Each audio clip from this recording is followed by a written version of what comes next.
Good evening, everybody. Sorry for some of the technical difficulties that we have today. Um, the power is out in my office, so today's live stream we won't have any video, but we'll proceed forward. I'll be here for the Q&A section at the end. But today we're mostly going to be getting into why you should start making content for your cars right now. And really, this topic came about just because, for those of you who don't know, my typical 9 to 5 job is in um, financial planning, consulting. So you can think of what I do, not necessarily like in the bank, but kind of like insurance, retirement plans, things like that is kind of what I do. And as I was kind of going through the reports for, like the last quarter as well as this month so far, some of the things in the economy kind of left me not so optimistic. And for those of us who maybe have like a job that might be laying off, which isn't too uncommon lately, especially if you're here in California, then perhaps you might want to look into making car content, not necessarily because like the ad revenue makes you a lot of money, say like from YouTube or Instagram or TikTok or anything like that, but because it will lead into potentially more or different pathways of income for yourself, whether it be through brand deals or you get partnered with a shop or anything like that. But at least if something happens in the economy and maybe you lose your job or you lose hours at your job, at least you have some different ways to make money. And so that's what I really wanted to get into here today. And I also wanted to share kind of some things that I've seen in the market just so that you guys can kind of keep an eye out for, because although we open it up with a little bit pessimistic, we can turn some of that into actually really good positives for ourselves here. So this is why I think that you should start making car content now. It's because a lot of us, and I looked at my demographics, most of us are in our early 20s to kind of mid 30s. So a lot of us are kind of at that stage where, we have a car, we've kept it well maintained, and potentially we built up a portfolio of pictures. And through like Instagram or Facebook, people can see that you are enthusiastic about your car because you post about it. And just one tip that I would say is when you're taking pictures of your car, try like doing it from like a lowered position, like how you see this picture at. It makes the car a little bit more dynamic. You can also do it from like a top angle, but when you do it like kind of like standing up straight, it really leaves the picture flat. But at least when you have a picture dynamic like this, you can see like the tire lines or the tread through the snow leads to the car. So it guides your eyes to the car. And all of this stuff is nice as far as getting attention, but tying back into the topic of today is if something happens in the economy and people want to save money, maybe they would want to save money by not taking their car to the shop, but having a buddy of theirs or having a friend of a friend who recommended them to work on their car. Or if they see a potential, for lack of a better word, an influencer who's in their area potentially could work on their car cheaper than a shop, that person who could work on the car and make that extra money would be you. And it's not necessarily like you'd be taking away from the shop, as you'll see in just a second here. But, all of these kind of pictures, like these glamour pictures, like use this type of stuff to get people's attention.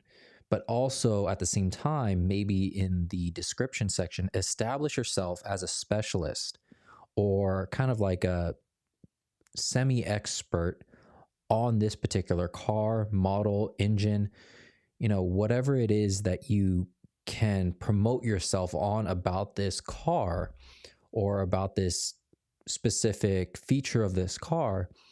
That's something that you'll want to highlight, because not everybody would need a mechanic to work on their car, right? You don't have to be a master mechanic to do an oil change, to do spark plugs. And sometimes people don't want to pay that price. Depending on where you're at, I don't know what shop prices are on average across the United States, but at least here, the shop that I'm partnered with, they charge almost $200 an hour. And so, what I personally will do is, if somebody comes to me, I will charge half of the shop price. And because my shop is always busy, it's not like I'm taking away customers from them, but I'll usually ask them, hey, what do you normally charge for this? And they tell me, well, we would usually bill it for this many hours at this rate. And so I usually put it at half that because I'm not a professional. And typically the jobs that I get are easier, right? It's like suspension, maybe oil change, spark plugs, things like that. So it's not going to take me that long. And I would say until you get past the second hour, don't do like fractions of an hour, right? Yes, you can do an oil change in 20 minutes, but bill it out for an hour because like you have to set time aside out of your schedule. It's not like you're a storefront where they're coming to you and you're already there. You have to take the car, bring it to your place. You'll probably dispose of the oil. You have to use your resources. All of those things you have to set aside. It's not like a business that's already there so they can charge $30, $40, right? But what you could do is you could say, if I'm really going to do an oil change for you, I'm going to charge you at least $100. So you might as well have me do some spark plugs, coils, whatever. And then they feel that they're getting more of a value, right? And it's not like it's going to take you all that much longer because you could pull the plugs and the coils while the oil drains, right? So, as you give them a more, let's call it a thorough oil change because you're not doing a quick one, you let it drain as you do the other jobs. Then you plug it back up, fill it up with oil, and it's probably really only going to take you an hour and a half, right? So you did them a solid and maybe you gave them back, half an hour of your time, but overall they would have probably spent upwards of potentially 3 hours of shop work. And so you save them effectively $500. And so this is what I was saying is if you can use these type of shots to draw somebody's attention into your page, like say on your Instagram or on your Facebook, but also include stuff like this, stuff that shows that you're mechanically inclined, that you actually know the different parts of the engine bay, that you know certain common trouble areas in the engine, establishing your expertise, showing that you're not just about the beauty shots, you're not just about the detailing work, that you're actually about making the car run and go. And those are the people during this kind of economic downturn that are going to seek people like you in order to save themselves some money, but also make sure that their car is still running. So make sure that you establish yourself as much as you can, build yourself up as high as you can for the jobs that you're qualified to do. Because in this type of work, word of mouth is everything. So if your reputation takes a hit, then for sure you won't get any more referrals. But at least if you're able to do a good job for somebody the first go around, they're more likely to recommend you to somebody else in the future. And this right here is the reason why if you get partnered with a shop, say for example, you can tell people, hey, I'll work on your car at a discounted price if you pick up the parts from this shop that I'm partnered with. The shop one, they're probably not really going to lose that much customers from you because they're busy working on the newer cars. And I would say, unless you are a true professional, stay away from the newer cars just because there's less information out there. There's less tips and tricks. Whereas older cars like the N55s, N54s, N20s, N26s, there is a plethora of information out there. If you get stuck on a particular job, you can easily go on YouTube forums, and there's probably somebody who ran into that same issue that can get you out of that jam. But while the shops are dealing with the newer cars with customers who probably have deeper pockets that aren't going to nickel and dime them, you're taking away the clientele that they're not making as big of a profit margin off of.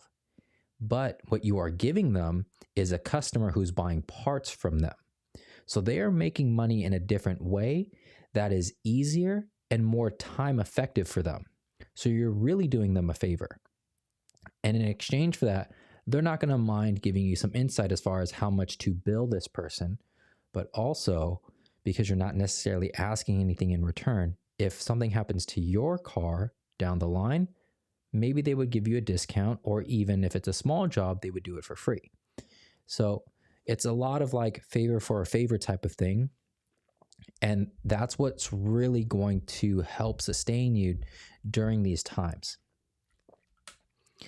And, you know, for the most part, I would say don't expect like the easy jobs. It's funny when you go into a shop and you see how many people go in for an air filter replacement.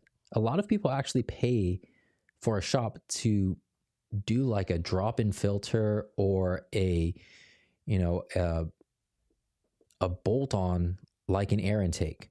But for us DIYers, we'll probably never get this job. What we're probably going to get is the oil filter housing gasket. That's right there. It's a job that would take significant time from a shop that might not make them that much money, because these are older cars and people that are coming in, they're going to be like, oh, come on, can you do me a favor? You know, the economy is not good or whatever. If you're a shop and let's say you would make $100 more doing this, but you would have to put in 2 to 3 more hours doing this, as opposed to a drop-in filter, what would you rather do? Right? But then let's say you lose that $100 between these two jobs, but somebody comes in, has that same customer buy the part from you. So now you're not out $100 as a shop. You're actually out maybe like only, let's say the filter is $20. So you could do it like they're out $80, right? But also if something else happens, they at least establish something with the shop. Sad A, yes, this is live. I just have power outage here in my office. And so we're doing this without a cam today, but we're going to go through it and we're going to have the Q&A at the end. Right? So this is where you could come in. You could do this oil filter housing gasket change. You could tell them like, hey, you know, you can pick up the parts from the shop. And this way too, it removes the liability from you having to select the correct parts. So if it actually doesn't fit, it's not on you. It's actually on the shop, but the shop is actually probably going to pick the right parts because they have a database to match the car's VIN or the specific model, whatever it is that they say, in order to pick up the correct part number. And then when they present it to the customer, you know, the customer will know that this will actually fit their car. So this is actually something that I've done recently. And, you know, don't expect kind of like all the good stuff to happen like right away, right? Don't expect the shop to like, okay, yes, we'll give you this and we'll work out this type of deal. Expect the deals like this to be small and gradual at first. So for example, the shop could say, okay, you know, if you refer us so much, we'll give you a discount on, you know, work that you need done here at the shop. And then over time, of course, your referrals will build up. And then if the shop sees that you're giving them significant amount of business, then they'll say, okay, you know, we'll actually do some of this work for you for free, and we don't mind sharing some of our shop secrets for you in order to work on other customers' cars, because they would almost always rather do an air filter versus an oil filter housing gasket, just because of the time to money reward ratio, right?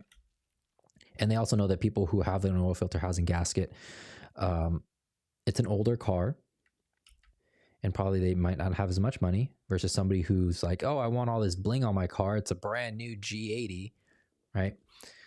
And so that's just an example. Another thing that you also want to do is build up your tool collection. And I can say this because I am partnered with Tech and Tools. So, you know, whoever you like, you know, it could be Gear Wrench, Astro Tools, Capri is another one, and I think Nico, and Sunex for impact sockets. These brands are more than likely to work with content creators because they're trying to come up. They're not in the big box stores, so they don't have their name kind of out there in the public's eyes. Like to us who are younger who go on the internet, yes, we do see them all the time. However, for brands like this, it's completely dependent on if the person goes online. If somebody say they need a ratchet, or they need a socket, a wrench, whatever, and they need it right then and there, they're going to go to something like Home Depot. And there you're going to see some gear wrench, a lot of Milwaukee, but mostly Husky. And so they're really trying to compete for their place in the marketplace. And so that's where you come in, and potentially maybe in exchange for some tools, maybe for some store credit, you could get tools to build up your collection to work on other people's cars.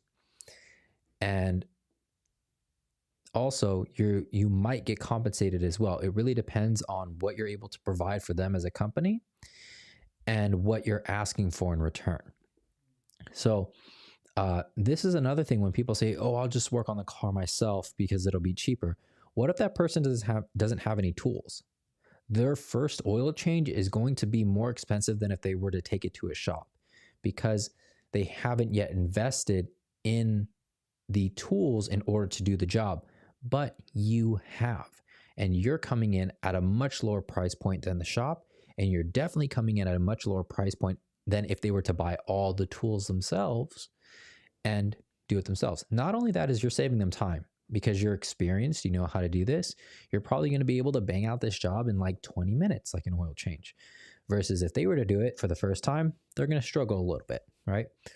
It's not just knowing what bolt to undo, what oil to put in, but things like oil change or anything with fluids, there's a technique to not getting the oil all over the place, even though you might think it's just, oh, I just remove this bolt and the oil will drain. Anybody who's done an oil change, and you guys let me know in the comments, you guys know that there is a technique to pull that drain plug out so it doesn't make a mess. There is a specific angle to which that you will place your pan or your catch so that it catches the initial oil, because that first bit that comes out always shoots out further. And then through experience to push that drain pan in closer to right underneath the plug, because the flow will reduce. These are all the things that somebody who's never worked on their car will not know for the very first time. And another easy job is something like an Android screen upgrade, where once you know how to do these, you can bang this out in maybe an hour or two, depending on how much additional wiring they want with their car. But it's very, very simple. And I would say, as long as you feel comfortable doing the job, then do it. If somebody asks you to do a job that you're not comfortable with, just let them know, hey, I don't have much experience doing that, and I would prefer to not do it. However, I can do these jobs. And so in my case, I usually tell people, if you've seen it on YouTube, if you've seen me do it on Instagram, I'm comfortable doing it. You're more than welcome to ask me to do a job that you don't see there, but more than likely the answer is no. And I will recommend you to a shop. And so things that I think that people like us DIYers could definitely take advantage of is things like spark plug changes. We could also do suspension. This is stuff that's fairly like bolt on, bolt off. You'll need a torque wrench here or there, but there's not too many specialty tools, and it doesn't take that much time. Coilovers, if they want you to corner balance and stuff like that, like, yeah, that'll take time. But as far as you adjust the coilovers evenly before they go in and make sure that that they retain that setting once they're in, you should be more or less good and have to do minor tweaks at best. So usually they're okay to have you install the suspension, and they understand that they're going to have to go to a shop and get the alignment. But they factored in that, yes, they're going to have to take it to a shop afterwards, but they're going to save enough money where it's not where even if they do take it to a shop, they're still saving money. And so what I would say is market yourself on Facebook, YouTube, Instagram, and TikTok. And I was listening to a podcast on my way to work today that said that Facebook, this is actually amazing. Facebook, their daily active users is 2 billion. That is about how much YouTube monthly active users there are. So Facebook does in a day what YouTube does in a month. Now, I do feel that that number is a bit skewed, because when you log into things like other websites, they say, do you want to log in with Google or Facebook? And that counts as a user, right? When people use Messenger, that's a Facebook user. WhatsApp. So I do think that the Facebook user base number is a bit inflated versus YouTube. The only thing that you're going on YouTube for is watching. So when they say that there's 2 billion active users in a month, those people are all watching on YouTube, because that's pretty much the only thing that you do with your YouTube account, or that's the only thing that you do when you log into YouTube. With Facebook, you don't know if those people are going on there for business, for personal, if they're using the accompanying app like WhatsApp or Messenger. It's really up in the air, but it's still an amazing number nonetheless.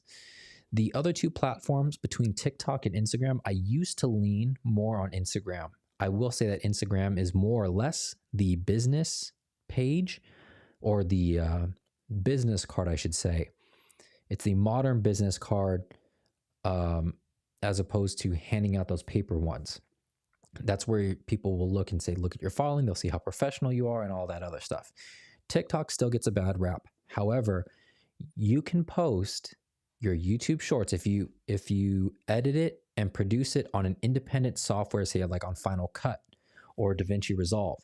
You can upload those vertical form videos onto YouTube, TikTok, and Instagram, all independently of one another, versus doing it something like on TikTok and have that watermark on the other two platforms. They don't really like that. And the good thing about that is YouTube will pay, although shorts, they pay a little bit less. Instagram, they're not paying for that. But TikTok, they do. And it's pretty small. It's like maybe 20 cents a day once you qualify. But the nice thing is once you do qualify, they have this thing called the Creator Marketplace. And there you can search like sponsors, brand deals, campaigns that are going on right now, brands that are looking to work with content creators. So once you unlock that feature that allows you to get paid by TikTok, you also get all the other creator benefits, like searching for brand deals on their platform. So that's the nice thing about TikTok that it has over YouTube and Instagram. It's very creator centered, at least for those of you who are really trying to turn this into a business. And getting into actually why I decided to do today's topic. Let me see here.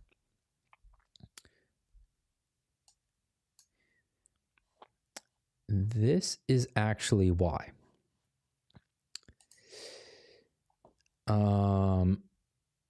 It's because the unemployment rate is I mean, it kind of went down, but it did spike last month. And I will say that a lot of that is due to California. And that's just because that's where I live. And so like a lot of the stats and stuff that I do for like work and everything has to do with California, because, that's where I work and that's where I live.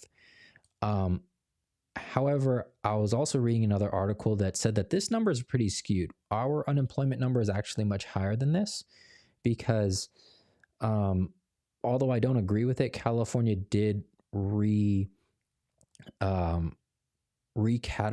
homelessness, and they said that people who are homeless aren't necessarily unemployed, they're considered retired. And so what they call people who are unemployed are people who they've actively listed themselves as unemployed, they're getting, say, unemployment benefits, and they're actively seeking a job. So somebody who's unemployed is somebody who doesn't have a job that is actively seeking a job. Somebody who's, say, homeless and they're not looking for a job, they're considered retired. So this number is actually a little bit higher. And so what I would say is, remember in 2020 when people were forced to stay at home, consumption from things like YouTube actually went way up.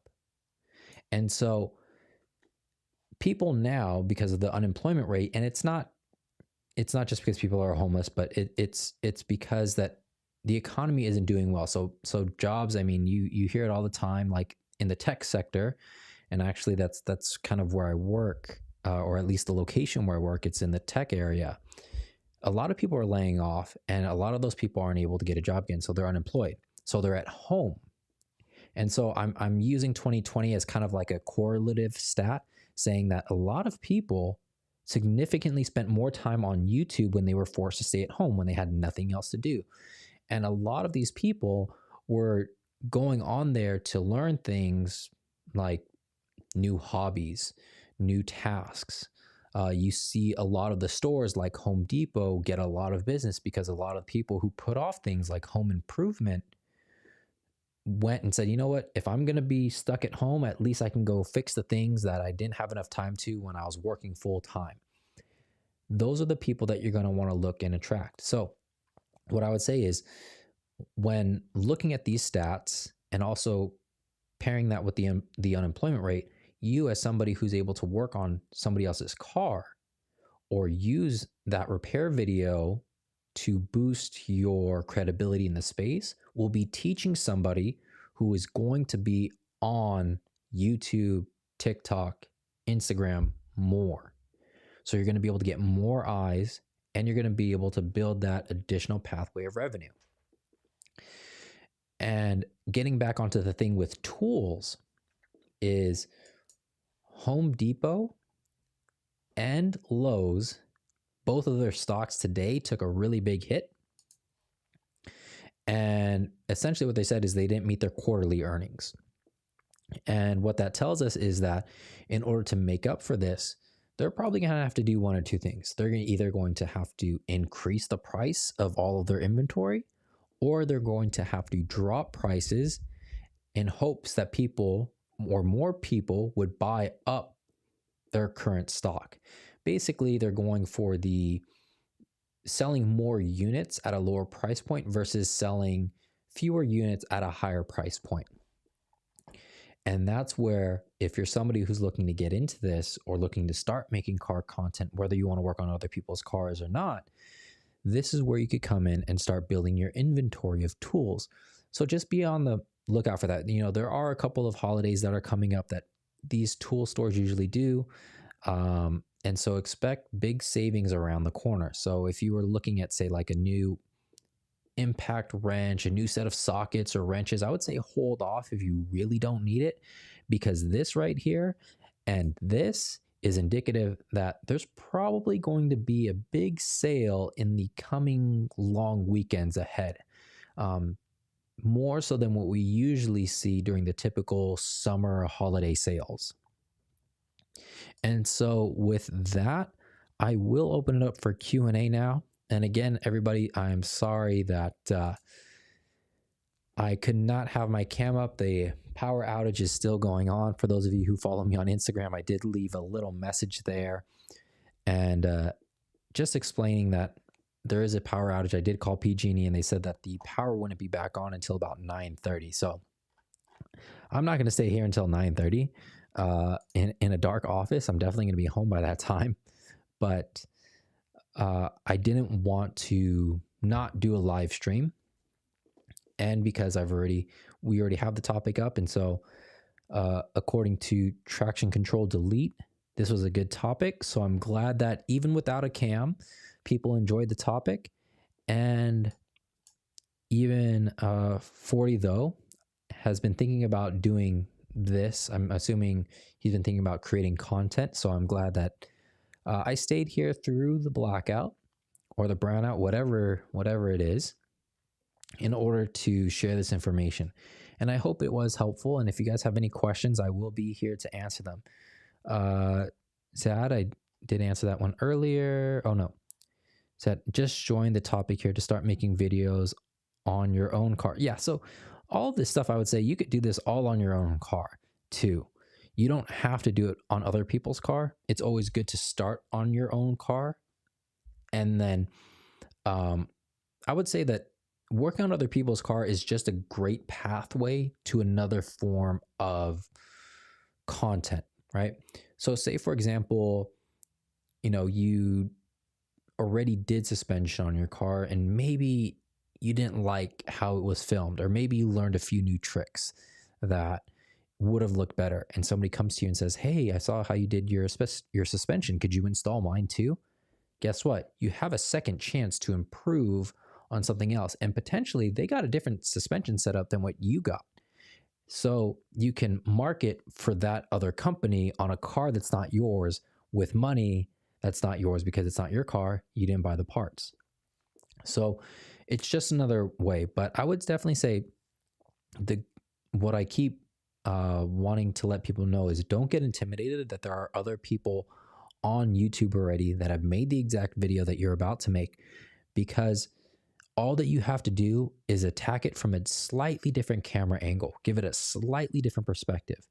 Because going back to the people who are doing the job for the first time, they're not just watching the first video that pops up. They're not just watching Keys Motorsports or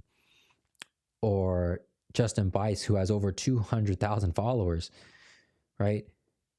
They want to get as much of a perspective as they can because they've never done this job before. So they're going to be scrolling and watching how to do this job in case anything happens. And that's where we'll shine, right? There's enough space for everybody here to do well, as long as we continue to serve the audience base. Sin. Hi Fritz, can you talk about liability of working on other people's cars just as like a home mechanic? That's what I worry about if I was to help my friends change their brakes. So generally it's if you're doing this type of thing, usually, unless you're doing it like kind of like you're really trying to turn it into an LLC, usually this is just like side money, right? And so essentially you're not a professional, you're not doing any, you can have them sign a waiver of liability form if you really want, but essentially they're doing this at their own risk, right? It's just like if somebody were to follow instructions from YouTube on how to fix something on their car, the person is taking their own risk by following those instructions. The instructions might be right for that car, it might be right for that model, it might not be right for that person who's about to venture onto that task. And so I would say if your friends are really your friends, they shouldn't come back to you so long as you correctly install the brakes, right?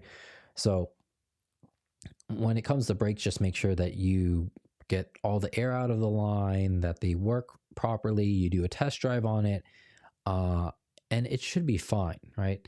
Unless something catastrophic goes wrong, like, I mean, the only thing I could really think of that's really easy to imagine is, say, for example, you didn't tighten down or torque down the drain bolt and it's loose and their engine runs dry. Hopefully through your checks, you would see that there's an oil leak and then you just tighten the drain plug. But if somehow you don't catch that, then of course through friends, you would have to make up for it. So like I said, is do things that you're completely comfortable with.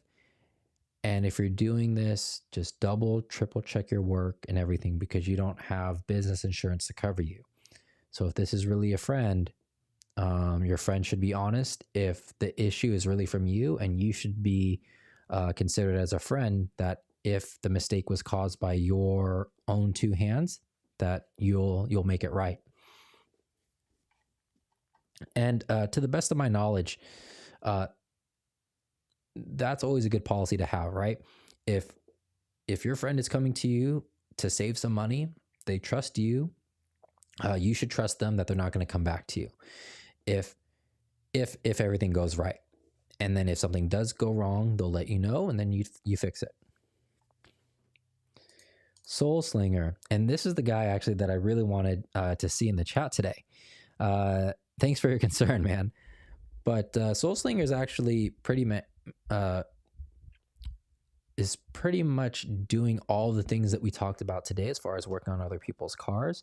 The only thing that I haven't encouraged him on enough yet is to produce his content. But Sin, Soul Slinger actually works on a lot of people's cars. He's a very capable mechanic, and that's putting it lightly. I would say that he is probably one of, if not the most mechanically inclined people that comes onto the live stream regularly. And I don't know everybody, but I've seen Soul Slinger's work, and it is amazing. He helps other people with their cars, and he has several years of experience, right? So I'm just some guy on YouTube making videos. He's an actual professional in the industry, right? So a lot of my videos, like ideal conditions, ideal settings, this will, this socket for this bolt, which isn't rounded off, like that's the stuff that I do. He kind of specializes in, like, if everything goes wrong, here's how to fix it, and then how to make it right once he puts it all back together. And Soul Slinger, I don't know if you could maybe give us some insight into, your dealings with working on other people's cars and them coming back, or if there's ever been an incident where maybe something wasn't tightened down all the way, and that one was on you, and how you address those issues. If you could just give them some insight, because I think you probably have the most experience in that realm out of anybody. I doubt at this stage in the game, like you're missing anything, but maybe something from very early on in your career potentially. And here we go. It can be a double-edged sword doing work for friends. Yeah, that's what I was thinking.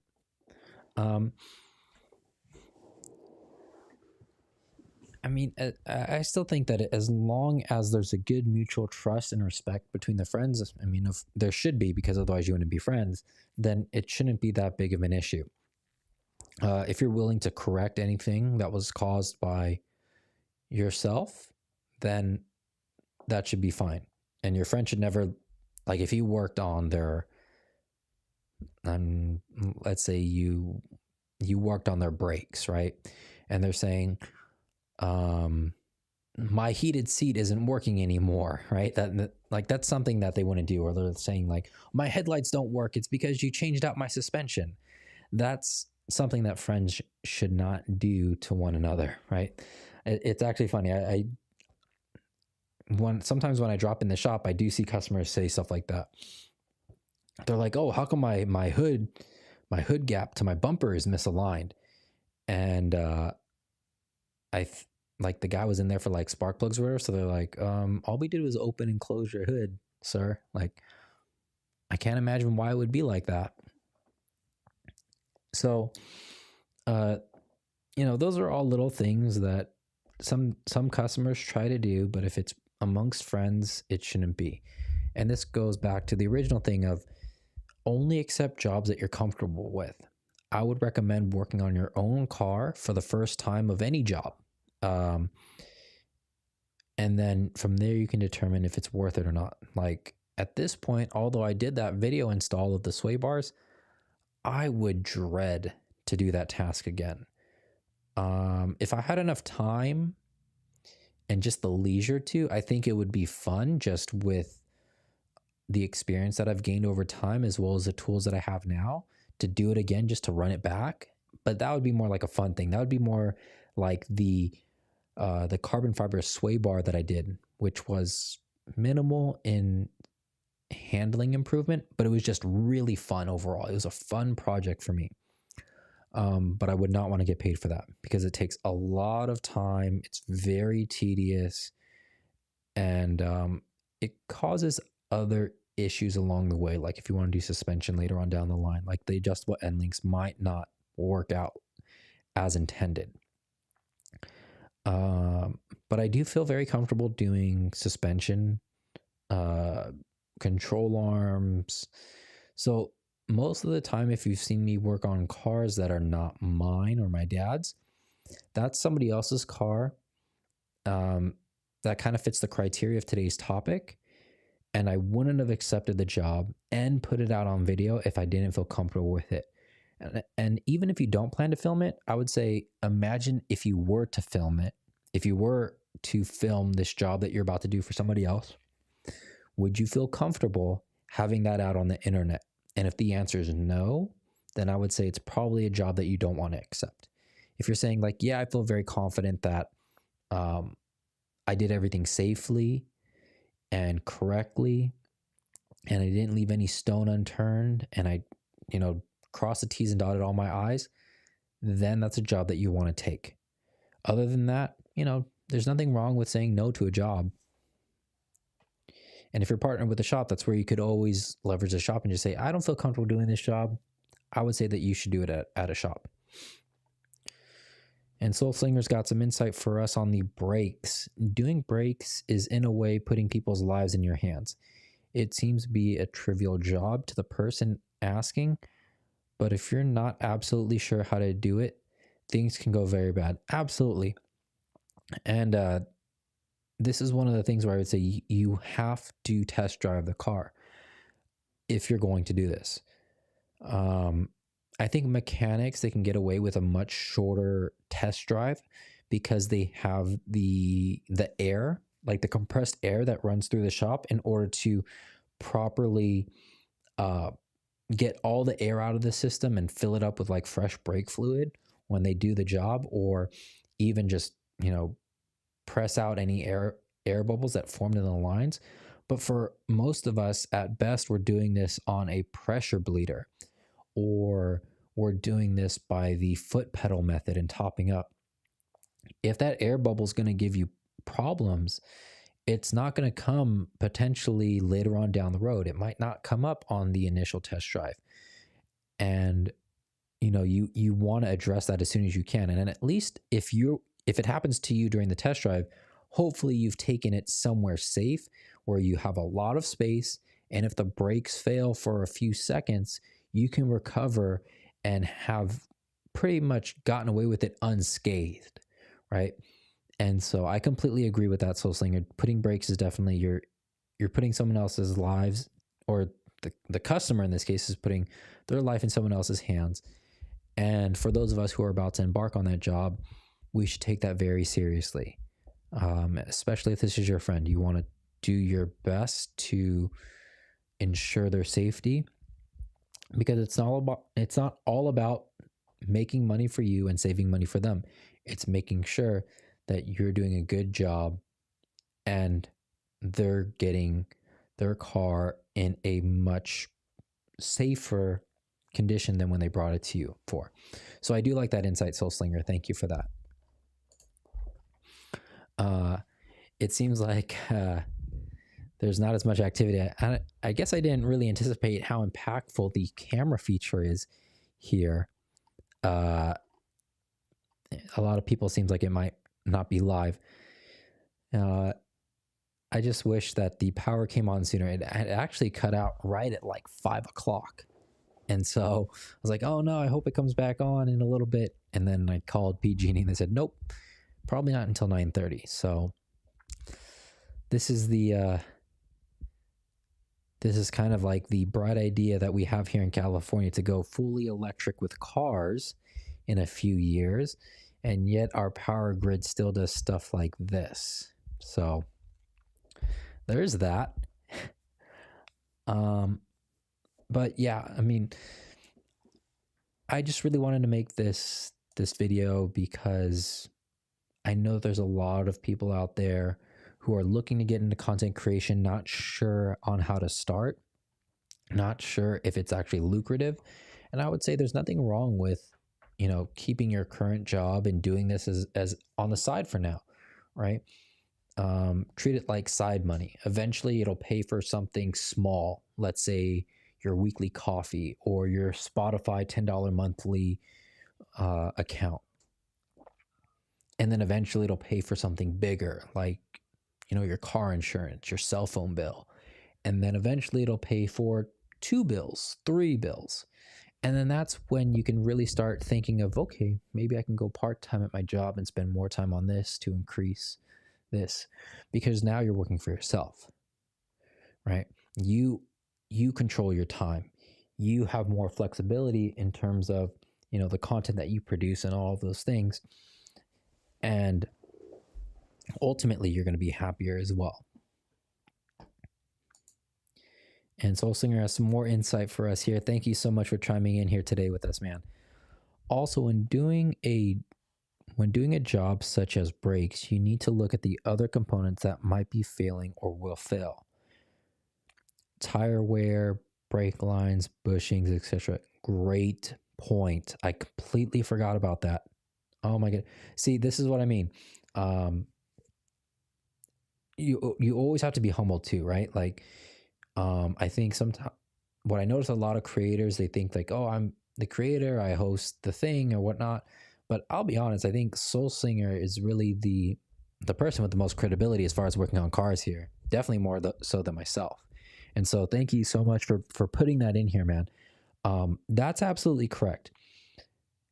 There was actually a few live streams ago. I think it was titled, "Can You Really Trust Mechanics?"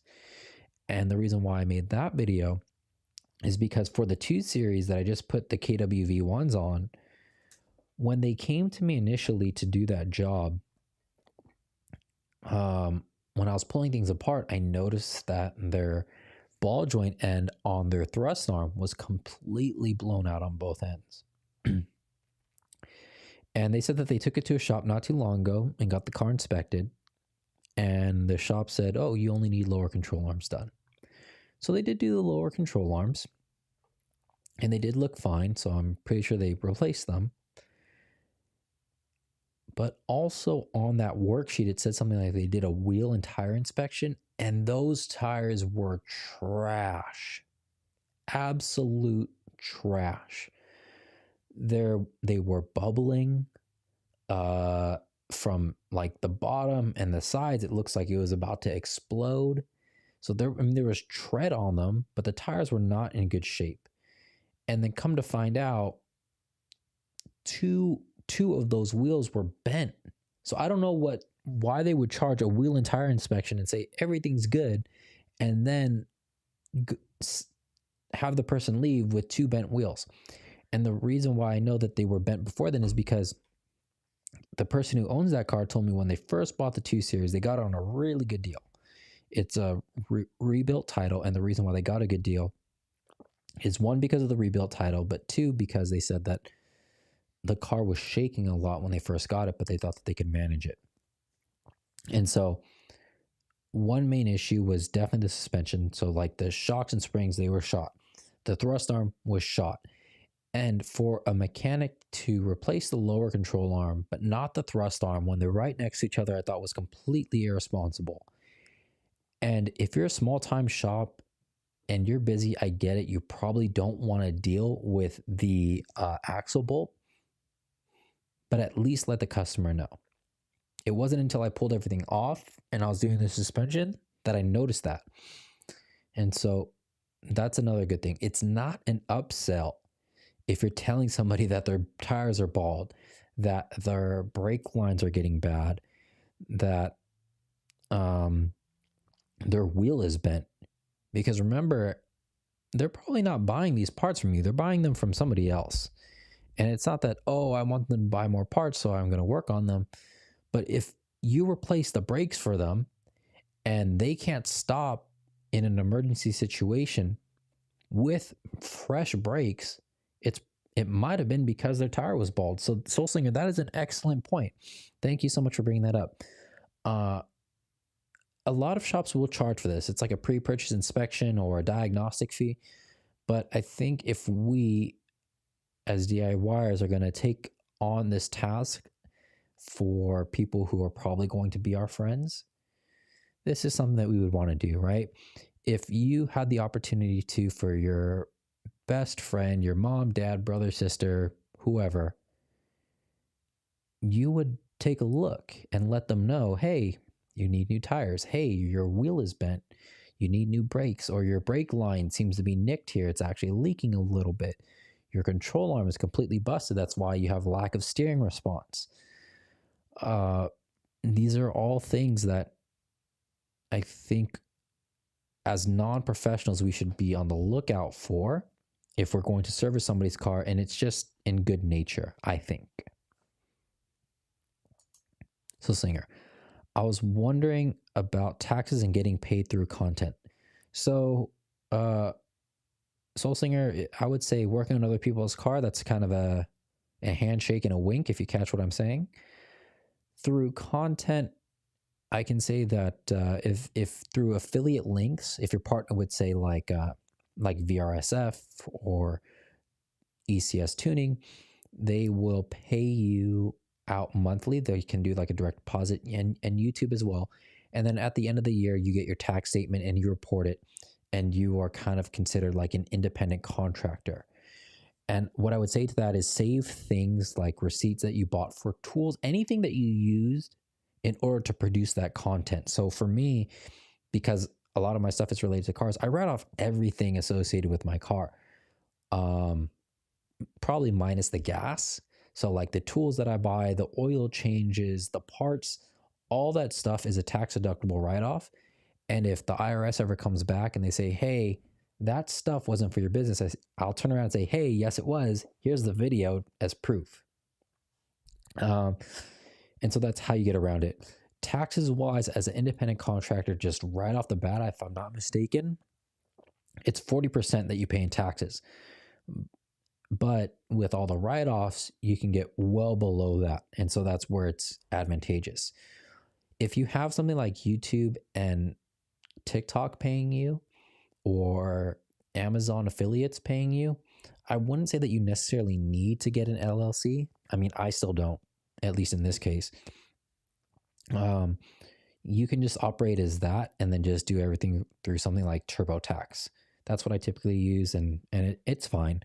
If you use TurboTax, I think for like a little bit more money, you can get their QuickBooks, and it's where it can track all of your business expenses, all of your business income, and then it can kind of lump it all together and then export it to TurboTax at the beginning of tax season, and it'll be all organized for you. So that's what I use, and I like it very, very much. So I hope that would help you out too. And I'm going to be in trouble if you start making content though, man, because you really know your stuff. And so again, everybody, if you have any questions, leave it for me here in the chat and we will get to it. If I don't have the answer for you, I know Soul Slinger does. Sorry again for not having the camera up today. There's a blackout here in my office. And so we're just kind of rolling with it for today. Hopefully the power comes back on sometime tomorrow and well in advance for tomorrow's or next week's live stream, which let me know what you guys want to talk about and we'll address it.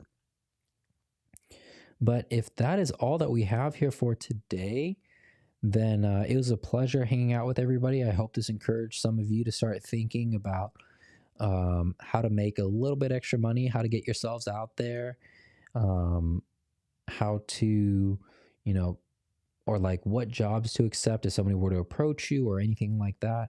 And just give you the confidence that, you don't have to be a professional. You just have to be very proficient at a certain thing.